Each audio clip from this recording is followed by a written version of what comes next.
তে একাই কলেজে এসেছে। জিমিন নেই, তাই প্রথম ক্লাসের পর লাইব্রেরিতে গিয়ে বসে। লাইব্রেরিতে কিছুক্ষণ বই নিয়ে ঘাটাঘাটি করার পর বেরিয়ে আসে। এরপরের ক্লাসটা জাঙ্গুক স্যারের। দেরি হলেই ক্লাস করার আশা ছেড়ে দিতে হবে, তাই লাইব্রেরি থেকে বেরিয়ে সোজা ক্লাসের দিকে যেতে থাকে। হঠাৎ করে সুগা কোথা থেকে এসে হাজির হয়। তোমার কি এখন ক্লাস আছে তেয়ং? হ্যাঁ, কেন বলো তো? তে অবাক হয়ে জিজ্ঞাসা করে। ওরা একে অপরকে তুমি করে সম্বোধন করে। সুগার সাথে তের খুব যে কথা হয় এমনটা নয়। তার উপর তে জিমিনের সাথে ছাড়া খুব কারোর সাথে কথাও বলে না। আর জিমিনও প্রথম থেকে সুগাকে তুমি করে বলে, তাই তুমি থেকে তুইতে পৌঁছানো সম্ভব হয়নি। না, এমনি। কার ক্লাস এখন? জাঙ্গুক স্যারের। তারপরে কি আর কোনো ক্লাস আছে? না। আচ্ছা, তাহলে ছুটির পরে ওয়েট করো, তোমাকে বাড়িতে ড্রপ করে দেব। না না, এসবের দরকার নেই, আমি একাই চলে যেতে পারবো। তুমি কি আমাকে বন্ধু মনে করো না? সেরকম কিছু নয় সুগা, তুমি ভুল বুঝছো। আমি আসলে একাই যেতে পারবো, আগেও তো যেতাম। তুমি বেকার বেকার আমার জন্য কষ্ট করে এতটা যাবে? তুমি একদম অপোজিট সাইডে থাকো। আর আমি তেকে আর কিছু বলতে না দিয়ে সুগা বলে, দেখো তেও, আমি আর কিছু শুনতে চাই না, যা বলছি তাই হবে। না হলে কিন্তু আমি ভাববো তুমি আমাকে বন্ধু মনে করো না। আর তুমি বন্ধু মানো না মানে হয়তো জিমিনও মানে না। তাহলে আর কি, আমি আর কারোর সাথে কথাই বলবো না। কাছে মাঝে মুখ করে বলল সুগা। ওর মুখের দিকে তাকিয়ে তে বলল, ঠিক আছে, আমি ওয়েট করব। তুমি প্লিজ এভাবে বলো না। আর তোমাকে বাড়ি অবধি যেতে হবে না, বাস স্ট্যান্ডের কাছে ছেড়ে দিলেই হবে। আমি ওখান থেকে বাসে চলে যাব। সুগা আর না করে না। তে যদি বাস স্ট্যান্ড অবধি ওর সাথে যায় সেটাও অনেক। জিমিন ওকে বারবার করে বলে গেছে যাতে ওর অনুপস্থিতিতে সুগাতের খেয়াল রাখে। কাইসের যেন কোনোভাবেই ওর আশেপাশে না আসতে পারে। তেকে বাড়ি পৌঁছে দেওয়ার কথাটাও জিমিনি বলেছিল। আর এটাও বলেছিল যে তে যদি রাজি না হয় তাহলে অ্যাটলিস্ট বাস স্ট্যান্ড অবধি পৌঁছে দিতেন। কিন্তু সেটার জন্য সুগাকে আর বলতে হয়নি, তে নিজে থেকেই রাজি হয়েছেন। এটাই অনেক। আসলে তে লাইব্রেরি থেকে বেরোনোর পর কাই ওর দিকে এগিয়ে আসছিল, যেটা দেখেই সুগা তের কাছে আসে। ঠিক আছে সুগা, আমি এখন আসি, আমার লেট হচ্ছে। তে কথাটা বলে ক্লাসের দিকে এগিয়ে যায়। আর এতক্ষণ ধরে দুজোড়া চোখ ওদের পর্যবেক্ষণ করছিল। প্রথম জন কাইসের, তার চোখ এখন হিংস্র বাঘের মতো। মনে মনে ভেবে চলেছেন বারবার থেকে কেউ না কেউ প্রোটেক্ট করে রাখছে, কিছুতেই নিজের শিকারের কাছে যেতে পারছি না। আরেকজন হলো জাঙ্গুক। ক্লাস নিতে আসার সময় তেকে আর সুগাকে একসাথে দেখে থমকে দাঁড়িয়ে পড়েন। তেকে কখনো কলেজে জিমিন ছাড়া সেরকম কারোর সাথে কথা বলতে দেখেনি জাঙ্গুক। তাহলে এই ছেলেটাকে কি কথাই বলছে তেমন ছেলেটার সাথে? এই কথাগুলোই বারবার মনে আসছিল জাঙ্গুকের। ক্লাসেতে চুপচাপ বসেছিল, আর জিমিন না আসায় ওর একটু বিরক্ত লাগছে। কিন্তু কিছু করার নেই, এখন কিছুদিন এরকমই চলবে। এসবের মাঝে জাঙ্গুক ক্লাসে প্রবেশ করে। ঢুকে আগে থেকে একবার দেখে নেয় যে কিনা তাকে দেখেই বই বের করে ফেলেছে।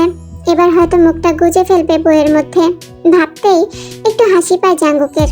এটা এক প্রকার অভ্যাস হয়ে গেছে ওর। রোজ এসে এই দৃশ্যই দেখে সে। তারপর ক্লাস নিতে শুরু করে জাঙ্গুক।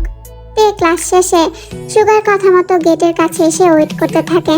কিছুক্ষণ পর সুগা তার বাইকটা নিয়ে সেখানে আসে। তে প্রথমে বাইকে উঠতে একটু ইতস্তত করলেও ওর কিছু করার নেই।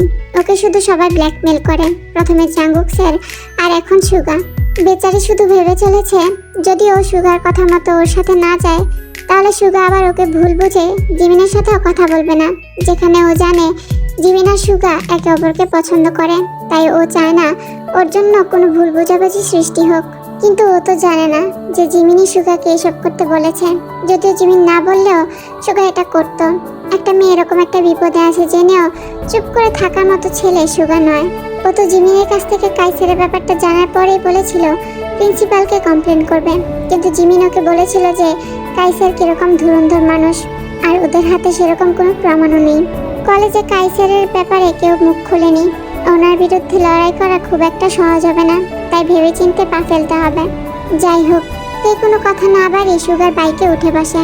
আর এদিকে জাঙ্গুকেরও আজ আর কোনো ক্লাস নেই বলে বেরিয়ে আসে। পার্কিংয়ে গিয়ে গাড়িতে উঠতে গিয়ে হঠাৎ চোখ যায় কলেজ গেটের দিকে। দেখে আবারও সেই ছেলেটার সাথে দেখতে পায় জাঙ্গুক। এবার ওর বিরক্ত লাগতে শুরু করে। তখন এই ব্যাপারটায় অতটা কেয়ার না করলেও এখন থেকে ওই ছেলেটার বাইকে দেখে আবারও মনে অনেক প্রশ্নের সৃষ্টি হয়। পরের দিনও কলেজে একই জিনিস দেখে জাঙ্গুক। এবার ওর ভীষণ রাগ হয়। যে মেয়েটা কখনো কলেজে কারোর সাথে ভালো করে কথা বলে না জিমিন ছাড়া, সে কিনা একটা ছেলের সাথে মেলামেশা করছে, তা আবার রোজ তার বাইকে করে যাচ্ছে। কোথায়? জাঙ্গুকের সাথে তো কখনো কথা বলে না, এমনকি মুখটা পর্যন্ত তুলেও দেখে না। সেখানে ওই ছেলেটার সাথে এত কিসের কথা? নাকি ও শুধুমাত্র জাঙ্গুকের সামনে নাটক করে অ্যাটেনশন পাওয়ার জন্য? এরকম অনেক কথাই জাঙ্গুকের মনে আসতে শুরু করে। ও কিছুতেই সুগার সাথে তেকে সহ্য করতে পারছে না। হঠাৎই ওর মনে পড়ে আজ তো তে ওর কাছে পড়তে আসবে। আসুক একবার, তারপর ওর এই নাটক আমি বের করব। নিজেই মনে মনে ভেবে নেয় জাঙ্গুক। তে পড়তে আসে জাঙ্গুকের বাড়িতে। আজকে জিমিন নেই, তাই আবার একটা ভয় যেন চেপে বসেছে তের মনে। জাঙ্গুককে কেন জানি না ওর ভীষণ ভয় লাগে। কলিং বেল বাজাবার সাথে সাথেই দরজাটা খুলে দিল জাঙ্গুক, যেন ওর জন্যই দরজার সামনে অপেক্ষা করছিল। তে চুপচাপ গিয়ে বসে পড়ে পড়ার ঘরটাতে। কিছুক্ষণ পর জাঙ্গুক আসে, তের দিকে এক দৃষ্টিতে তাকিয়ে থাকে। কলেজের ঘটনাটা বারবার মনে পড়ে যায় জাঙ্গুকের। একবার ভাবে তেকে জিজ্ঞাসা করবে, কিন্তু পরক্ষণে মনে পড়ে ও কেন তেয়ংয়ের ব্যাপারে কথা বলবে? ওর তো কোনো অধিকার নেই। তেয়ং যার সাথে ইচ্ছা ঘুরতে পারে, তাতে ওর কি? কেন ও ভাবছে এত? কিন্তু তারপর আবার মনে হয় তে কেন ওর সামনে শান্তশিষ্ট হওয়ার নাটক করে। জাঙ্গুক বেশ দোটানায় পড়ে যায়। তাই বাধ্য হয়ে ও থেকে একটা খাতা থেকে নোটস কালেক্ট করতে বলে রুম থেকে বেরিয়ে আসে। এখন এক কাপ চাই ওকে একটু শান্ত করতে পারে, এই ভেবে সোজা চলে যায় কিচেনে। চায়ের পানিটা বসিয়ে দেয় ওভেনে। কিন্তু আবারও কলেজের ঘটনাটা মনে পড়ে যায় জাঙ্গুকের। কেন যে মেনে নিতে পারছে না থেকে অন্য কারোর সাথে, অন্য কারোর বাইকে। কিছুক্ষণ পর হঠাৎ চা পাতার কৌটোটা নিতে গিয়ে অসাবধানতাবশত হাতটা লেগে প্যান্টটা গরম জল সহ উল্টে নিচে পড়ে যায়। শব্দটা বেশ জোরেই হয়, তের কানেও আসে। ও প্রথমে খুব চমকে যায়, একবার ভাবে বাইরে গিয়ে দেখবে। কিছুক্ষণ পরে মনে হয় যদি জাঙ্গুক স্যার কিছু বলেন। কিছুক্ষণ ভাবার পর বাইরে গিয়ে ব্যাপারটা দেখার সিদ্ধান্ত নেয় তে। রুমের দরজাটা থেকে বাইরে এসে ইতস্তত করে এদিক ওদিক দেখতে থাকে তে। এভাবে দেখতে দেখতে কিচেনের সামনে এসে অবাক হয়ে যায়। নিচে প্যান্টটা পরে আছে আর জাঙ্গুক তার পাশে দাঁড়িয়ে কোনো এক ভাবনা জগতে ডুবে আছে। গরম পানিটা জাঙ্গুকের হাতে কিছুটা ছিটকে পড়ে জায়গাটা লাল হয়ে গেছে, কিন্তু তাতে জাঙ্গুকের যেন কোনো কিছু আসে যায় না। জাঙ্গুক যেন এই জগতেই নেই। তে তো অবাক হয়ে দাঁড়িয়ে আছে। জাঙ্গুকও তেকে এভাবে এখানে এক্সপেক্ট করেনি। কিন্তু এত কিছুর পরেও ওর বারবার কলেজের ঘটনাটাই মনে পড়ে যাচ্ছে। হাতটা যে লাল হয়ে গেছে, জ্বলছে, সেগুলোতে ওর কোনো হুঁশ নেই। তুমি এখানে কি করছো? তোমার নোটসটা পুরো কমপ্লিট হয়ে গেছে? জাঙ্গুক গম্ভীর গলায় প্রশ্ন করে, কিন্তু তে জাঙ্গুকের কথায় কোনো উত্তর না দিয়ে ওকে অবাক করে দিয়ে ওর যে হাতটা লাল হয়ে গেছিল সেই হাতটা নিজের হাতে ধরে নেয়। এ বাবা, আপনার হাতটা তো অনেক পুড়ে গেছে। কথাটা বলে জাঙ্গুকের হাতটা বেসিনের কাছে নিয়ে গিয়ে পানি ছেড়ে তার নিচে হাতটা ধরে রাখে। তে যতই চুপচাপ স্বভাবের হোক বা যতই জাঙ্গুককে ভয় করুক না কেন, ওর সামনে এভাবে কারো আঘাত লেগেছে আর ও সেখানে চুপচাপ দাঁড়িয়ে দাঁড়িয়ে সেটা দেখবে এমনটাও নয়। আপনার হাতটা কি খুব জ্বলছে? তের প্রশ্ন শুনে হুঁশ ফেরে জাঙ্গুকের। এতক্ষণ তো একভাবে দেখে যাচ্ছিল মেয়েটাকে, যে মেয়েটা আগে কখনো ওর দিকে ঠিক মতো তাকায়নি। জাঙ্গুকের সামনে থাকাকালীন যার মধ্যে সবসময় আড়ষ্টতা কাজ করে, যে মেয়েটা জাঙ্গুককে এত ভয় পায়, যে তার সামনে পড়ার বাইরে একটা কথা বলে না, সে নাকি আজ তার হাত ধরেছে। তাহলে কি আগের থেকে মেয়েটার মধ্যে চেঞ্জ এসেছে? তাহলে কি ওর মধ্যে থাকা ভয় ভাবটা চলে গেছে? নাকি ও এরকমই, কারো কষ্ট হলে হয়তো এভাবেই ও না। আর ভাবতে পারছে না জাঙ্গুক, অনেক প্রশ্ন মাথায় ঘুরছে। আর এইদিকে তে তো নিজের কাজে মশগুল। এতক্ষণ যে ও সেই মানুষটার হাত ধরে আছে যাকে ও এত ভয় পায়, সেটাই ওর মাথা থেকে বেরিয়ে গেছে। পানি থেকে হাতটা সরিয়ে নিয়ে এদিক ওদিক তাকিয়ে কিছু একটা খুঁজলো তে। ওর চোখে অস্থিরতা দেখছে জাঙ্গুক, যেন যেটা খুঁজছে সেটা হাতের কাছে না থাকায় ভীষণ অস্থির হয়ে পড়েছে। তারপর হঠাৎ করেই কি ভেবে নিজের ওড়না দিয়ে জাঙ্গুকের হাতটা আস্তে আস্তে মুছে দিল। তারপর জাঙ্গুকের দিকে তাকিয়ে কিছু একটা বলতে গিয়ে থেমে গেল তে। জাঙ্গুক এক দৃষ্টিতে তাকিয়ে আছে তের দিকে। তে জাঙ্গুকের দিকে চোখ সরাতে গিয়ে আবার চোখ আটকে গেল জাঙ্গুকের হাত ধরে থাকা নিজের হাতের দিকে।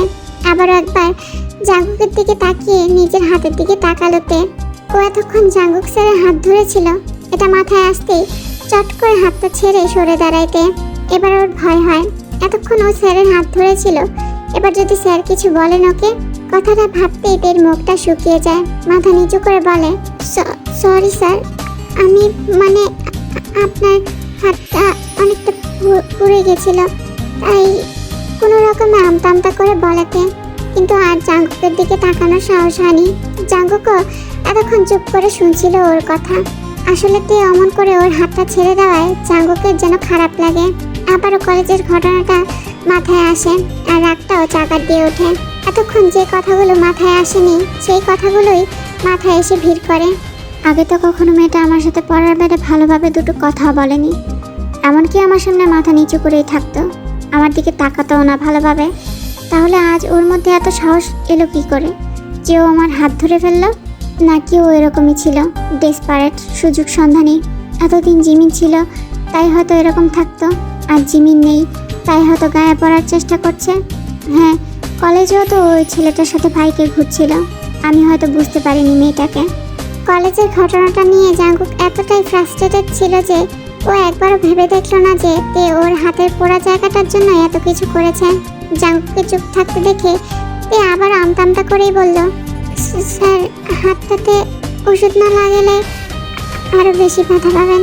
কথাটা কোনো মতো বলে তে অপেক্ষা করতে থাকলো জাঙ্গুকের উত্তরে। ও এতগুলো কথা বলল, কিন্তু জাঙ্গুক স্যার তো কিছু বললেন না। জাঙ্গুক যে ওর উপর অহেতুক রেগে আছে সেটা বুঝতেই পারলো না তে। জাঙ্গুক বেশি রেগে বলল, কেন? আমি ব্যথা পেলে তোমার কি? তুমি কি ভুলে গেছো আমি তোমার টিচার? আর তুমি এখানেই বা কি করছো? নাকি জিমিন না থাকার সুযোগটা নিতে এসেছো? তে কিছু বুঝতে পারে না, তাকিয়ে থাকে জাঙ্গুকের দিকে। জাঙ্গুক কি বলছে সেটা তে তো বুঝতে পারছে না, এমনকি জাঙ্গুক নিজেও বুঝতে পারছে না যে ও কি বলছে। তেকে ওর দিকে তাকিয়ে থাকতে দেখে জাঙ্গুক আবার বলল, কি হলো, চুপ কেন?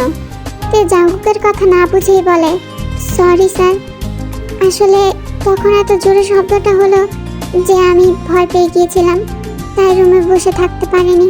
আর কিসের শব্দ হলো দেখতে কি আপনাকে এখানে, আমাকে এখানে দেখলে আর ভাবলে একটু সিম্পাতি দেখিয়ে একটু সেবা করার নাটক করে যদি কাছে আসা যায়, জীবনও নেই, এটাই তো সুযোগ, তাই না? তেকে কথা শেষ করতে না দিয়ে এই কথাগুলো বলে জাঙ্গুক। এদিকে তে জাঙ্গুকের কথা শুনে যেন আকাশ থেকে পড়ে, ধীর গলায় বলে, স্যার, কি বলছেন আপনি? আমি আপনার কথা কিছু বুঝতে পারছি না। বুঝতে পারছো না নাকি না বোঝার ভান করছো? আমার প্রথম থেকেই বোঝা উচিত ছিল যে তোমাদের মতো মেয়েরা শুধু সুযোগ খোঁজে। কলেজে তো দেখলাম পড়াশোনা বাদ দিয়ে ছেলেদের সাথে ঘুরে বেড়াও, এখানেও বোধহয় প্ল্যানটা তাই ছিল, তাই না? জিমিন এখানে নেই, এখন কিছুদিন আসবেও না, এটাই তো সুযোগ আমার কাছাকাছি আসার, তাই না? কথাগুলো শুধু পাথরের মতো দাঁড়িয়ে শুনে গেল তে। এতদিন জাঙ্গুকের করা অপমান থেকে শুরু করে ব্ল্যাকমেল সব কিছু মেনে নিয়েছিল তে, কিন্তু এটা অনেক বেশি হয়ে গেছে। হ্যাঁ, ওর ইউনু ভাইয়ার কথা শুনে এখানে পড়তে এসেছিল, কিন্তু ওর পক্ষে আর এক মুহূর্ত এখানে থাকা সম্ভব নয়। অপমানের দুঃখে চোখ দিয়ে পানি পড়তে শুরু করে। এতটা নিচু মনের ভাবে ওকে জাঙ্গুক স্যার একবারও আর জাঙ্গুকের দিকে তাকায় না তে। দৌড়ে গিয়ে পড়ার ঘরটাতে ঢোকে, ব্যাগটা গুছিয়ে নিয়ে সোজা দরজার সামনে গিয়ে দরজাটা খুলেই সেখান থেকে বেরিয়ে যায়। দরজার আওয়াজ পেয়ে জাঙ্গুক দৌড়ে কিচেন থেকে বেরিয়ে আসে। দরজা খোলা দেখে দৌড়ে পড়ার ঘরটাতে ঢুকে জাঙ্গুক, কিন্তু না, কোথাও তে নেই, ব্যাগটাও নেই। তাহলে কি তে বাড়ি চলে গেছে? মাথার মধ্যে প্রশ্নটা আসতেই কোথাও যেন একটা খারাপ লাগা কাজ করে ওর, কিন্তু ও তো কিছু ভুল বলেনি। সত্যিই তো তে কলেজে ওই ছেলেটার সাথে ঘুরে বেরিয়েছে। তে সারা রাস্তা কাঁদেনি, কাউকে সাহায্য করতে গিয়ে যে ওকে এতটা অপমানিত হতে হবে ও আশা করেনি। চোখের পানিটাকে অনেক কষ্টে আটকে রেখেছে। বাড়ি পৌঁছেই প্রথমে মা আর নানুর মুখোমুখি হতে হয়েছে তেকে, কিন্তু ও ওখানে বেশিক্ষণ দাঁড়ায়নি, কারণ ওর মা ওকে প্রশ্ন করতে শুরু করে দিয়েছিল যে ও কেন আজ এত তাড়াতাড়ি বাড়ি চলে এলো। আর এই প্রশ্নের উত্তর তে দিতে চায় না। দৌড়ে নিজের রুমে গিয়ে দরজাটা বন্ধ করে দরজায় পিঠ দিয়ে বসে কান্নায় ভেঙে পড়ে। এতক্ষণ যে চোখের পানিটাকে চোখের মধ্যেই বন্ধ রাখার প্রাণপণ চেষ্টা করছিল সেটা এখন বাঁধ ভেঙে অবাধ ধারায় ঝরে পড়ছে। জাঙ্গুক ব্যালকনিতে দাঁড়িয়ে আছে। আকাশটা আজ বড্ড খেপেছে, কালো মেঘগুলো যেন কান্নার অজুহাত খুঁজছে। একটা অজুহাত পেলেই ঝরে পড়বে ধরনীর বুকে। জাঙ্গুককে যেন এই গুমট পরিবেশটা কোনো এক নাম না জানা অস্থিরতা ঘিরে ধরেছে। মন বলছে ও ভুল করেছে, আজ একটু বেশি বাড়াবাড়ি করে ফেলেছে ও, কিন্তু মস্তিষ্ক বলছে ও একেবারে ঠিক করেছে। এইসব মেয়েদের এরকমই বলা উচিত। আর জাঙ্গুক তো সবসময় মস্তিষ্ককেই বেশি প্রাধান্য দিয়েছে, কিন্তু তাও যেন ও স্থির থাকতে পারছে না। রাত এখন প্রায় 2টা বাজে। তে দাঁড়িয়ে আছে জানলাটার সাইডে, চোখ মুখ ফুলে আছে। এখন তো কেঁদে কেঁদে চোখের পানিটাও শুকিয়ে গেছে। ইউনজুন দুবার ডাকতে এসেছিল তেকে খাওয়ার জন্য, কিন্তু তে বলেছে ওর খিদে নেই, খাবে না। ইউনজুন জানেন একদম এলেই তে খাওয়া দাওয়া সব মাথায় তুলে নেয়। তাই উনি ভাবেন হয়তো তে প্রত্যেকবারের মতোই খাওয়া দাওয়া ছেড়ে পড়াশোনায় মন দিয়েছে। তে অনেকক্ষণ এইভাবেই আকাশের দিকে তাকিয়ে থাকার পর আস্তে আস্তে বিছানায় এসে নিজের শরীরটা এলিয়ে দেয়। অনেক হয়েছে, আর কখনো যাব না ওনার সামনে, কখনো না। কথাটা নিজের মনেই বলে ওঠাতে চোখ দিয়ে এক ফোঁটা পানি গড়িয়ে পড়ে।